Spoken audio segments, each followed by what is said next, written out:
Hopefully you guys can see the screen okay. That looks all right. Good.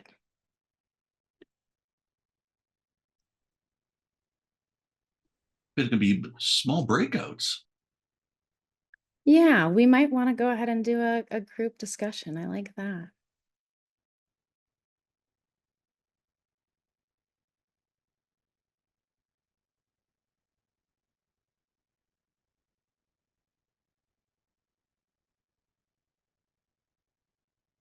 And if anyone wants to enable captions, please feel free to do that as well.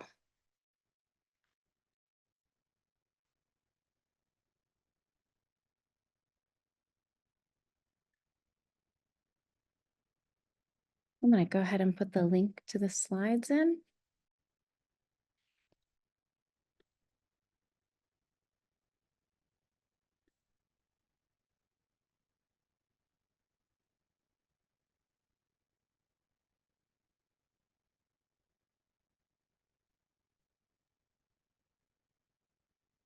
Since we are at 1 o'clock, what do you think, Karen? You want to go ahead and get started?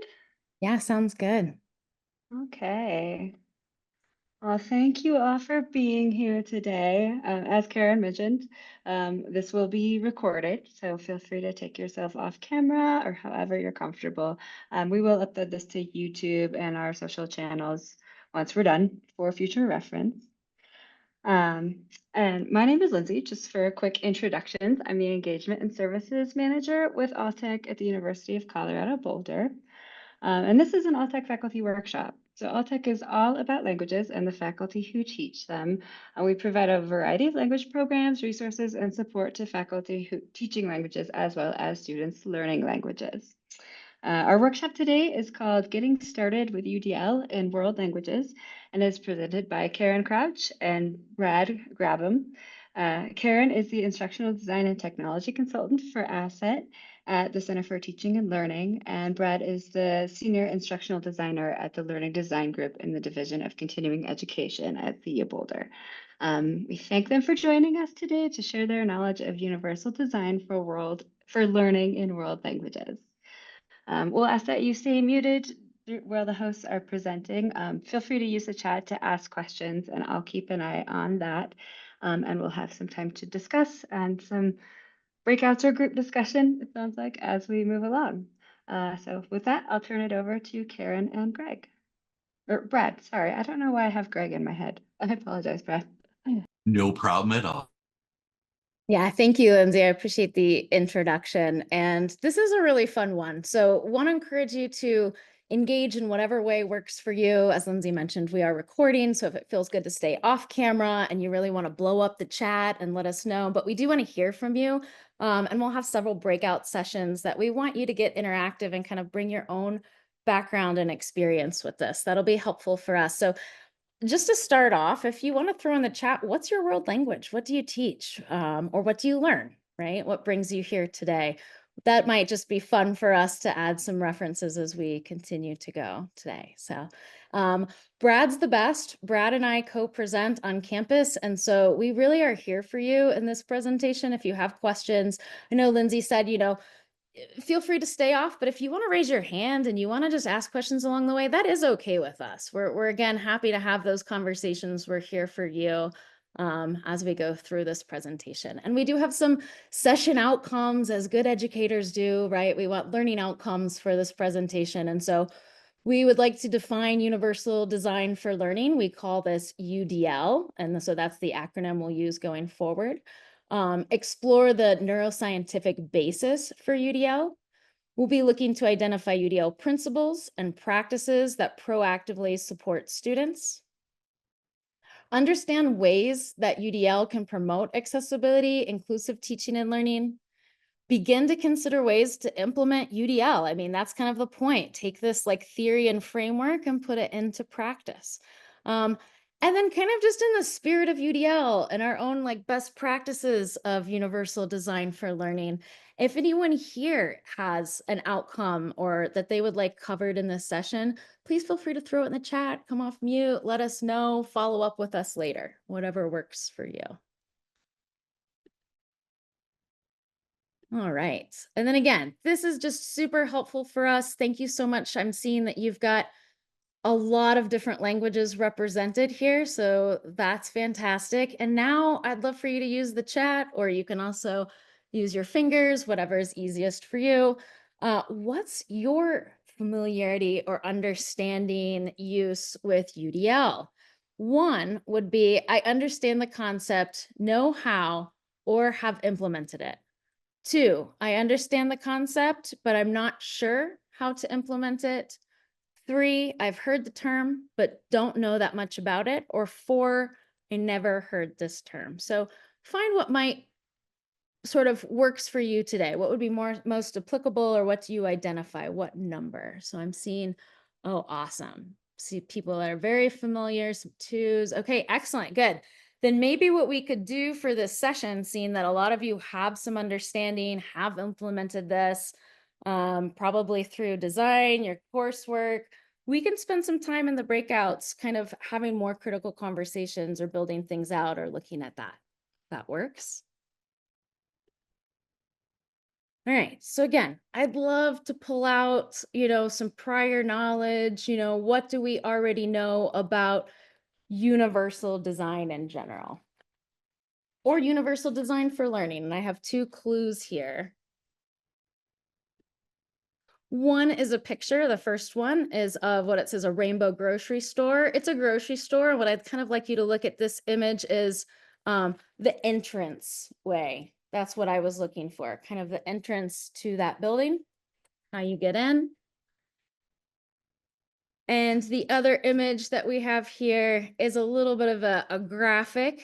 It's called, it says Universal Design for Learning, has wording on there with accessible fare, straightforward, consistent, flexible in presentation, readily perceived, explicitly presented, learning space accommodates, provides supportive learning environment, and minimize unnecessary physical effort.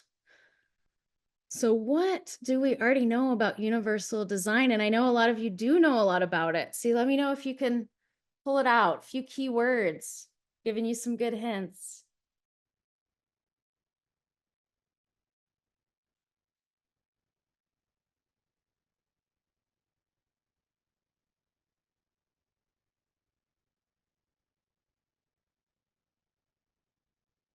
I think with the first picture, when I look at universal design, this is sometimes what feels like a complicated framework, and yet it's really applied to our lives in many different ways.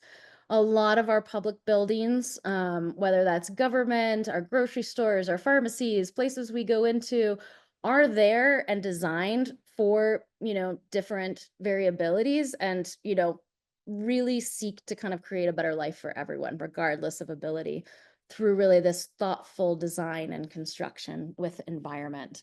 And then when it comes to universal design for learning, we kind of take that a few steps further. And I'll talk a little bit, the laughing goat in Norland, accessible doors. Thanks, Brad. Yeah, I mean, you've seen this on campus, right? When it comes into needing to get into buildings. I think we see this a lot in, I'm almost thinking like museum design, community spaces that we have. And again, the term universal design has its place in architecture. I mean, it was first coined by Ronald Mace in the early 60s. And then it was actually popularized by Selwyn Goldsmith, that was talking about designing for the disabled in 1963.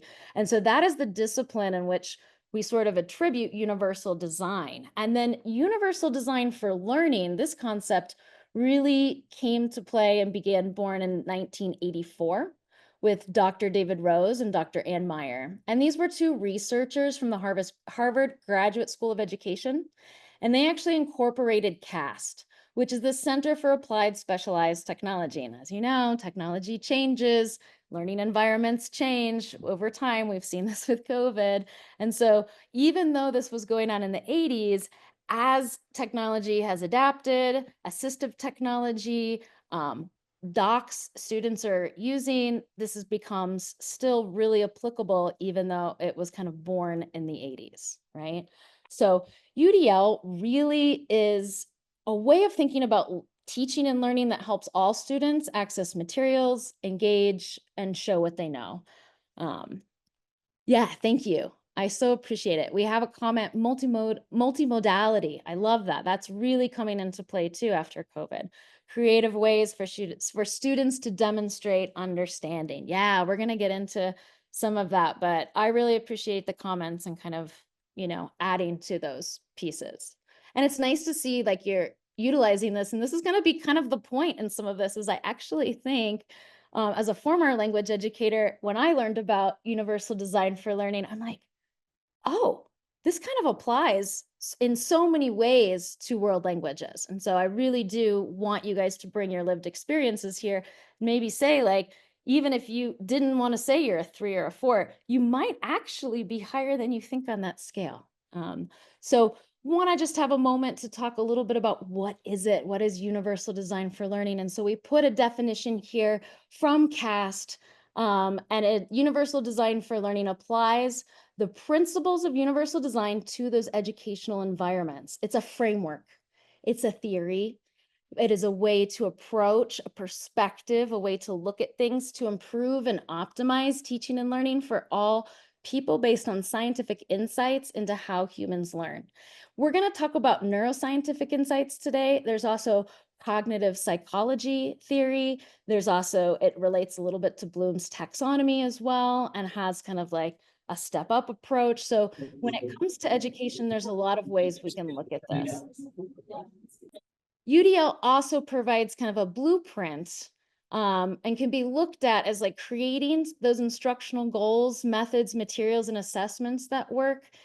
It's not considered a silver bullet, like a single one-size-fits-all solution, but can be customized and adjusted for different needs for students. And I really do think that we're going to be talking about this later, but there's a lot that has to do with proactive thought and design that goes into UDL, rather than sort of a reactive approach. And so we are kind of looking to apply it in different ways.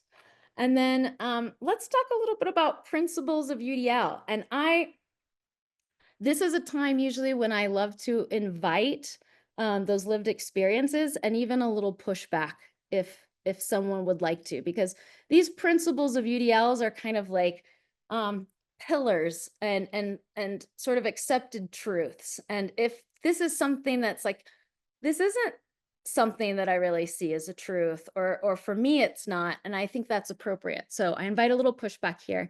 But when you're looking at the framework of UDL, these are some major highlights, principles. Each learner brings a unique blend of experiences and expectations to each learning event. Do we agree with that? No, yes. Looking for head nods. Okay, Brad's giving me a thumbs up, so I appreciate that. I mean, yes, thank you. Thank you. Yeah. I mean, in the language classroom, I think we see this a lot. This is demonstrated that, yes, some students, maybe they have a background of speaking multiple languages, right? And some things come easily, but I do think that that is something that we know that each learner brings a unique blend of experiences, and they have their own expectations for what they want to get out of their learning. Number 2, we design for variability.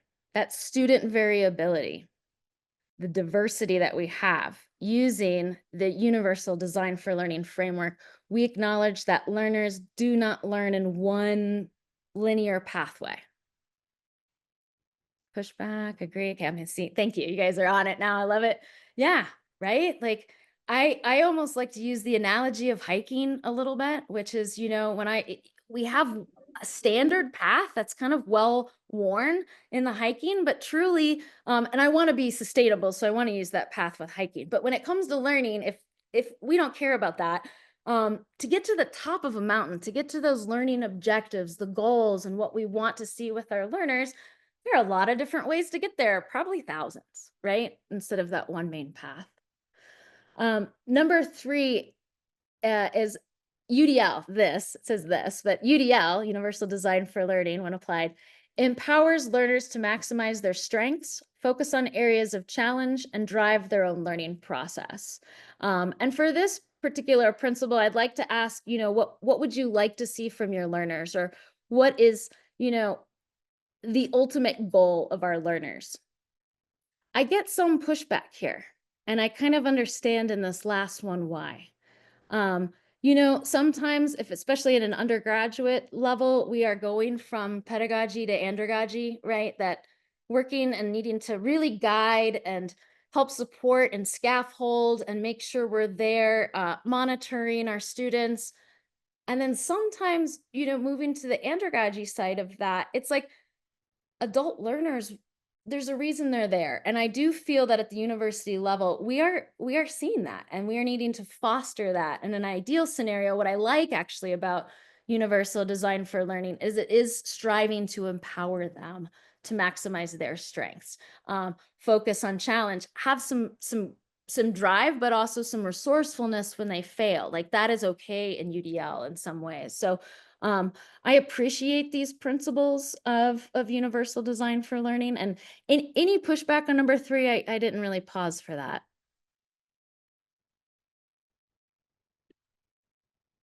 Okay, no worries. We will keep going then. So I wanted to talk a little bit about universal design for learning in higher education. And this is something too, when I look at, K through 12, and I'd love to pause and invite Brad to jump into this because, in K through 12, universal design for learning is really attached to and has a great connection with special education, which we're required to support. So Brad, can I just have you jump in and talk a little bit about your K through 12 experience? Completely there to help. And I'm Brad Grabham. I'm part of the fun. I was trying not to interrupt Karen, but I did throw a couple links into chat that might be useful for later. There's one that's UDL and the learning brain that really gets to that neuroscience if you're curious about it. And then just kind of more of an overview video about what UDL is all about. Now, I come to this work, I'm working in higher ed, been working at CU Boulder since like 2012, but I've been teaching in higher ed since 2015. And before that, I was a public school teacher. My licensures are social studies and special ed.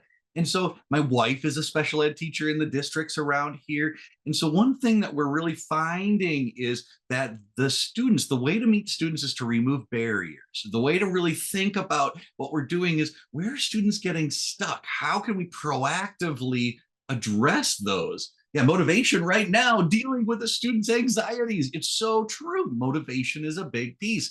But we see more and more of the schools really starting to incorporate universal design into their models. And the reason is the proactive nature and also the efficiencies that it creates. As Karen's mentioned once before, you are already doing many of the things in language courses, especially in language courses. I'm one of your participants. I take the ASL classes. So my wife is slowly losing her hearing. And so we're all learning ASL to learn those things. And so I love the ALTEC classes. But, one of the things we find is that as these students are kind of coming up in this universal design for learning, and the instructors in K-12 realize that there's some efficiencies that can be gained using universal design for learning by being proactive, it actually helps the instructors with those one-off situations, with the extra work or the accommodation for one student, because they're really building in variety and choice. And I think of Amazing Maggie, who mentioned multimodality, creative ways for students to demonstrate understanding. That's a perfect example of how people are starting to think about technology and digital media, is that multimodality, that ability of being able to let students find creative ways of doing or of showing their mastery in their own way. Does that help, Karen? You know me, I could talk for like 2 hours. So you just tell me Yeah, when to no, I stop. love So, it. yeah. I think too, the point on this slide really is like in higher education, there is starting to become a bigger movement within universal design for learning. It's pretty solid in K through 12. Like when I go to the conferences in universal design, it is happening in K through 12. And I think there is a bit of a gap when it comes to higher education. And so I applaud you guys for being here, wanting to learn more. This is actually really big in the field of education and something that's looked at. And I think one of the benefits here is that it addresses learner variability. And that we know, especially in language classes, that we have so much learner variability that comes into the classroom. And we're going to talk a little more about that in a minute. And then also, we see kind of a movement towards inclusive and even that accessible pedagogy within higher education. And that's promising to me. That sort of DEI, especially at CU Boulder, how that's being looked at, how that's maybe being addressed in tenure promotion for faculty and educators. I do think that tracking, and I feel that UDL, when it comes to higher education, has a real place in both those areas. And Brad, I saw your hand up, so feel free to jump in here. Oh, my thought is just, really when I think about UDL, one of the selling points I think for higher ed, coming from K-12, been working in higher ed for a long time, is we are all asked to do more than we have capacity to do. That's just a part of a working environment. And so sometimes finding tools like Universal Design for Learning that helps us proactively design for the variability that we know is going to hit, that is going to be there, that really helps us with that, our own personal anxiety. I keep thinking about student anxiety, but us as instructor anxiety. It helps us think about how we can be more accessible and more inclusive. Again, removing any barriers that might limit students' ability to participate. So that was kind of what I was thinking. Thank you. Yeah, no worries. And then where are we seeing this, or what areas can we apply universal design for learning in higher education? Well, I do think there's a place for students, our grad students who are learning and teaching, and our students and our staff and our faculty. But when I'm looking at educators specifically, I'm almost looking at that course and even the curriculum design, because again, it's proactive, right? We're designing. And that could be those learning goals and outcomes, the materials that you're utilizing, whether that's a book, making sure that that is UDL friendly, the methods, these activities that you're doing in the classes, the assessments have a place in that. You can look at UDL from any of those angles. Universal design for learning. You guys are utilizing technology, I know, for language learning, especially in ALTEC, right? And so that is another intersection of where you could look at, how is that technology looking at multiple means, which we'll get into that in a minute. The digital media that you're choosing, how is that UDL friendly? And then finally, again, just touching upon universal design for learning is aiming for these big goals of inclusion and accessibility. And we'll talk a little more about where that intersectionality is, but you're hitting those 2 points, whether that's in your coursework, in your pedagogy, in your philosophy. Universal design for learning really does support those 2 areas as well. All right, we got it to a breakout. We actually want to hear from you guys, or have a moment where you guys can share. So Brad, I made you a co-host. I don't know how you feel about making a breakout room or making 2 of them. And I can go ahead and pause the recording. All right, let me go get 2 Before we breakout rooms launch a it, kicking. All right, thank breakout you. rooms. We'll make 2. And We'll before you launch it, what I'd like to yeah. say is I'd love for you guys to look at, like, what are some ways to address that learner variability and or inclusive pedagogy when teaching world languages? What are you already doing? What are some strategies that you've heard about? What are some best practices? And kind of, if you guys would be willing to talk amongst yourselves for that, that would be great. I'm going to go ahead and pause the recording here for just a second. Really just mute that mic or camera if you want to, but yeah, really appreciate that, those conversations that you're talking about, like, oh, well, how do we get those students to engage through those different methods that are out there? One thing that we kind of talked a little bit about is it kind of came up as the social justice side of things, but so much of it is empowering the individual to be responsible for their own learning, and really taking ownership of their own learning. And that stepped approach is something that Maggie hinted at, but didn't quite say. I think that's so true about really divvying up each step. And sometimes steps need to be super divided out if there's some confusion around steps to completing processes. But I'm a huge fan in my teaching. I just teach first-year college students, but I love letting them be in charge of things. Like you were saying, Maggie, giving them a role as a co-presenter or a moderator, or they have to describe something from their lived experience. Like maybe it was my trip to Cadiz, or my son is in Greece, like that kind of stuff. So putting it in their perspective or how they're going to use it was something I was thinking about, Karen, but I will let you take it from there. Yeah, well, and I think too, Brad and I do this overview a lot, and sometimes we think that there's like a normal learner, and there's no normal, right? Like normal doesn't exist. And we like to point out all the different groups of students that come in here. And so we talked about for language learning, multimodal, like sometimes you cannot, you want to have someone be working just in the skill set of listening, speaking, reading, writing. And so you might not be able to put multiple technologies, but how you assess them could be different. How you foster belonging in the classroom could be different. And I actually think with language learning, we'll talk about this. You guys do this already because there's so much peer-to-peer contact, and creating a safe space to like practice and fail in language learning, right? But we also have students that coming in that, are not neurotypical, right? Or are having temporary cognitive impairment, or first generations, or different socioeconomic backgrounds, or having different experiences with language learning, or might have something that is impeding their language learning and seeking accommodations for a modified language program, right? So there's a lot of, we do see learner variability. And I think I already spoke, you guys do have this sort of inclusive pedagogy baked in because you have to build community in a classroom a lot of times to accommodate learners to connect with each other. And also you're already teaching world languages, you're building in like culture and art and creative spaces. So I think there's a lot of this already happening and what we do. So I do want to look a little bit about some UDL and accessibility, and sort of how these have some intersectionality, and kind of come together. And so I do want to say that UDL and accessibility are related. They're not synonymous. They're not the same thing, right? Both applications, the UDL and accessibility, need to have that foundation of accessibility. And that can include, in this graphic I put in at the very bottom of this pyramid, right? If it's kind of building on each other in a foundational way, you have accessibility at the very bottom here. This is like foundational to UDL. It is the physical, those classrooms that we're in, and the online learning environment. So like Canvas, right? And this needs to make sure that that students can get into the buildings, get into the classrooms, utilize those and those learning environments.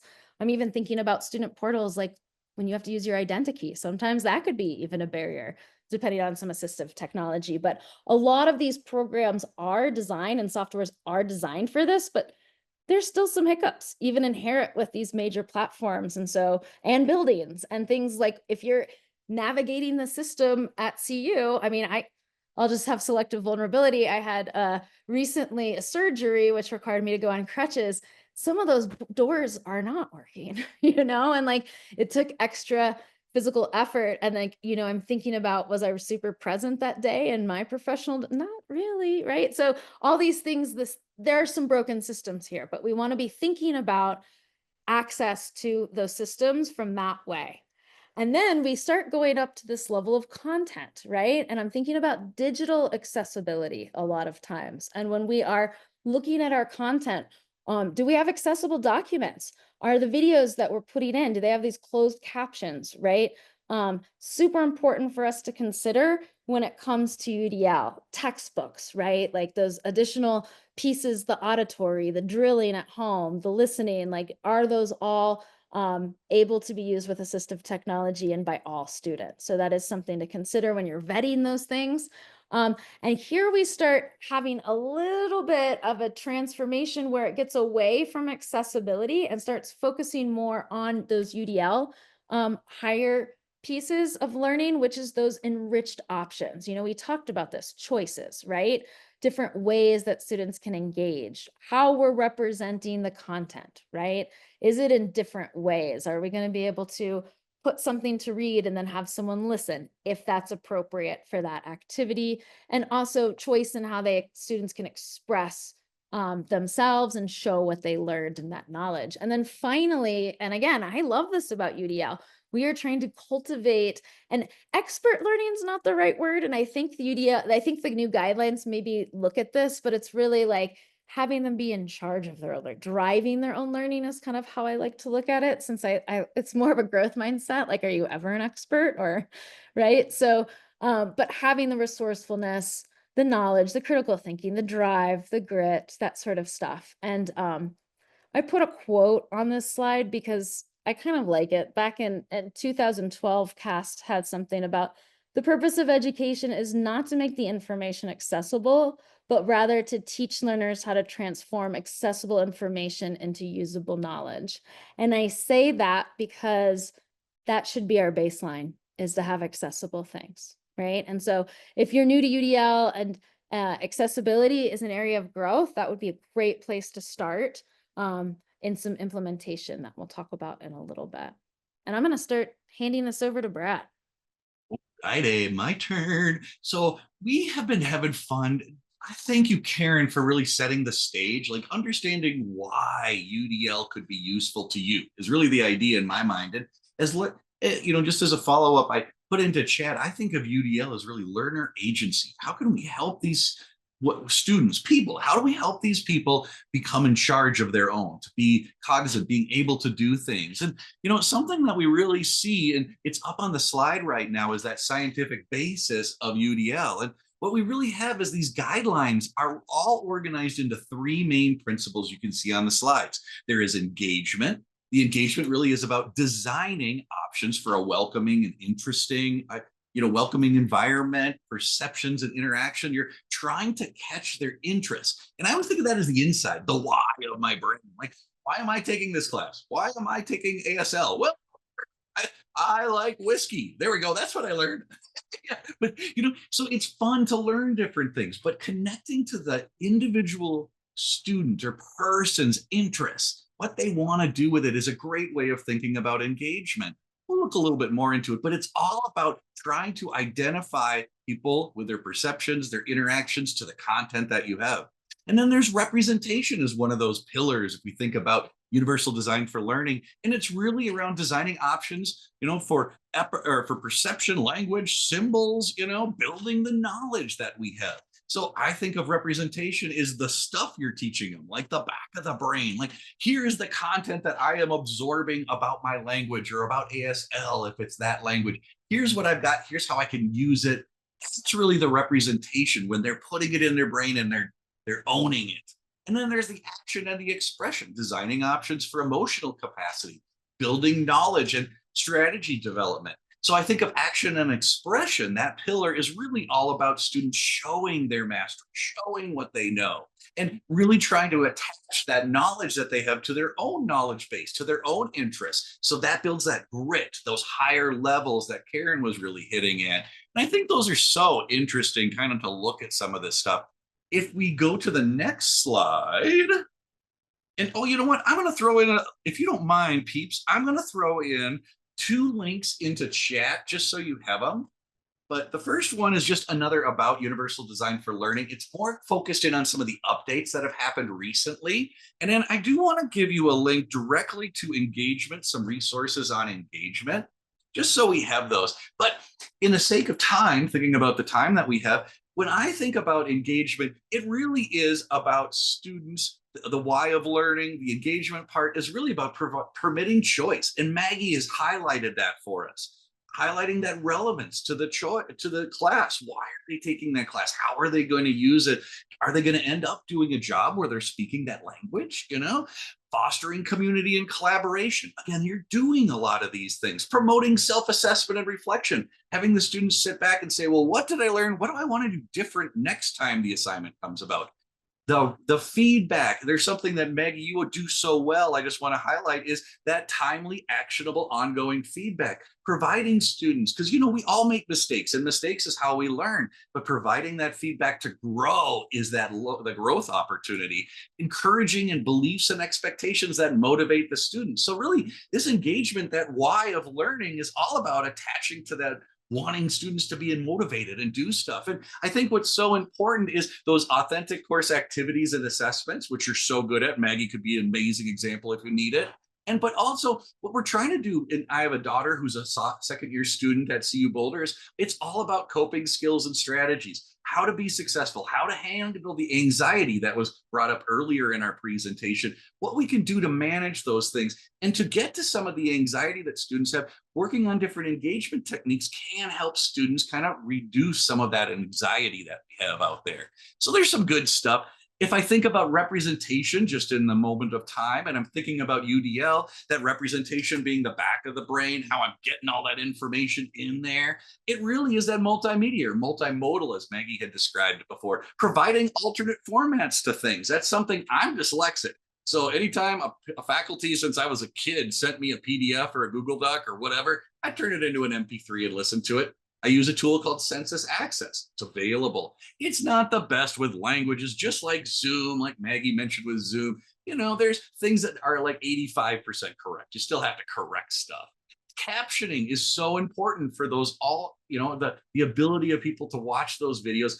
Every night we are watching Disney movies in Spanish at my house because we're working on our Spanish, and that's the best way. Captions in English, the languages in Spanish, we love it. But it helps us know why we're trying to learn some of these things. Adopting text with digital versions means that they will be accessible and students will be able to convert it into what they need. And choosing accessible technologies that OIT supports is such a great way to go. OIT is really our centerpiece. Go ahead, Karen. Well, I was going to say too, Brad and I had a discussion offline that was a little bit about how wonderful Word document is. So like as language instructors, if you haven't gotten into using Word docs or setting the language in the language that you are wanting the learners to get, and then having them utilize the read out loud or other pieces for their own learning, that just is something I wanted to throw in there that could be good to explore as well. Well, thank you, Karen. So do appreciate you. And if we jump onto the action and expression, the doing stuff, the scaffolding of learning is so important. In my first year classes and working with faculty, this is the biggest struggle I think most of us have is we create an assignment. Do this thing, you're going to do it. It's a paragraph assignment. But stepping out that assignment, each individual step with check-ins helps students learn to be responsible, to use their calendar, to keep track of things. Providing multiple means of communication is another great way of developing that. Sometimes maybe making a video if students are a little off and providing it in your Canvas course, or emailing, or having, you know, online meetings, however you want to is a great way to go. I had mentioned this before, but broadening the class participation, I think, is one of the best engaging techniques when we think about the how of learning. And, you know, this is the front of the brain. This is also where a lot of people take injuries, like me. I'm one of those people that wipes on my bike all the time or skiing and end up with another concussion, you know? And so there's those cognitive things that really do pop up short term. And so allowing students to engage in different modes really, really helps them. And providing multiple formats for assessment, like we actually have already discussed, is so important because you're permitting students choice. These are my objectives for the assignment. How do you want to show your mastery of that content with my objectives? I've had students help me write the assignments because these are the objectives. How do you want to show it? And they can help me come up to it. But it's really giving students choice is such a big piece to it. And in our consideration of time, if we move on to the goals, you know, really it's all about learner agency. We have the universal design guidelines, and I'll throw a link into chat here. I'm a little behind on my chat in. And I put action and expression and then the guidelines. So I think those are all my big links. So you have those pieces that are out there. But the guidelines are organized into our 3 pillars: engagement, representation, action, and expression. There's different areas to it, like access. How do students access? I think of like if I'm designing multi-means for engagement, and I'm thinking about a welcoming interests and identities. I like that one, about play. I can barely read it right there, but introducing joy and play. I think of joy and play as, how is this content going to relate to their life? How are they going to use it to move forward? Like, I hear from people all the time, oh man, that ALTEC class, I can order them off the menu in that language. Like, little things make such a difference for people. So I know it does for me. But the idea is you don't have to do everything for everybody. It's a +1 attitude. really what we're shooting for with this is that learner agency, the students being in charge of this, but it's about making purposeful students that know how to do things, that are reflecting on their own experiences, their lived experiences, and then deciding on how they're going to make things better. We want students that are resourceful. They don't need to be handheld like in high school. They need to know how to be in charge of their own learning, that learner agency again. We want authentic assessments, just ways for students to show themselves in those assessments that are out there. And what we're really doing is we're helping students become strategic, become goal oriented, and really setting them up for success. Like, I'm an old teacher, that's what I do. Special ed, social studies, taught in colleges forever. And all I think is, after all this generations going through, is it's all about trying to come up with a society that's really action oriented, that's able to move forward, and that can not just wait for others, but take that active, proactive approach. So I'll be quiet because in the interest of time, Karen. Yeah, we just wanted to have everyone take a minute to look at the Universal Design for Learning guidelines. They were updated this summer, so there are a few changes, even if you've kind of been, I know a lot of people have a background in this, but like Brad said, they put in nurture, joy, and play. What a wonderful thing to have, especially for language learning. And so, please take a moment to like look that over. And really, I know we wanted to have more time, and of course, there never is time. Brad and I love to do this, and there's never enough time for the good convos. But really, if while you're looking at that guideline, just take a moment to reflect, because it's a lot. There are a lot of things to do, and we'll have some advice about taking small steps, but let's recognize what you already do here, right? Like, there's probably things that you already are doing that align with the Universal Design for Learning framework. And some of those things to maybe reflect on are, yeah, what are you already doing per the guidelines? And how do some assignments and activities nurture the joy and play, right? This is again, just a personal reflection for you to be thinking about. And also, how can an educator foster community and belonging in a language classroom? Super important to consider, reflect on. You're probably already doing this, so you can have people there and connecting with each other, so you're not just the whole time practicing language with your learners. And then also, what types of multimedia do you use to support your language learners? Take stock, take a moment, reflect on that. And then possibly, like, how can we look at choice, authentic assessments, and use diverse methods for students to demonstrate learning, projects, oral presentations, things like that. What I'd love to do is pause the recording for a minute. If you're watching this recording, think about these things. Maybe take a notebook out, write these down, reflect on them, see what you're already doing. And for us that are in the room, what I'd love to do is just have like kind of a larger group discussion, if that works for a minute. And that way we can kind of unpack a few of these things before we leave today. Okay, so just coming back here, I think this is some of the things that when we talk about this in a group, and what's meaningful is that we really, the point that I want to bring home is that I really do think, as language educators, this is happening a lot already. I almost want you to find out where you get credit for doing Universal Design for Learning, because compared to other disciplines, I think this is just a really something that is happening with world languages a lot. And then if the guidelines help ground you in some next steps, that's awesome too, right? And we do have some advice for implementing and for some of these next steps. And I think most of the is things that Brad and I will talk about are the baby steps. Take it small.